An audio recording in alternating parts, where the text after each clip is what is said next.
Full verification on Cash App typically requires a government-issued ID, for example, driver's license, passport, for features like higher limits, Bitcoin trading, and cash card ordering.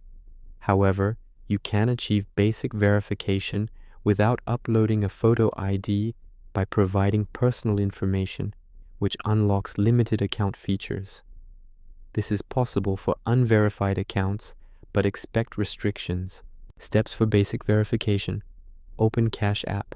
Log in or sign up with your phone, email. Tap your profile icon, top right, personal, under security. Tap Verify Identity. Select Basic Verification.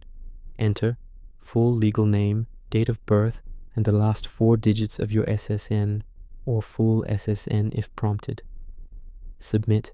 Cash App cross-checks with public records GIS databases. If approved, instant or 1 to 3 days, your account upgrades without ID upload. Limitations: without full ID verification. Send, receive, up to $250 per week. No Bitcoin buys, cash card, or direct deposits. May prompt for ID later for larger transactions.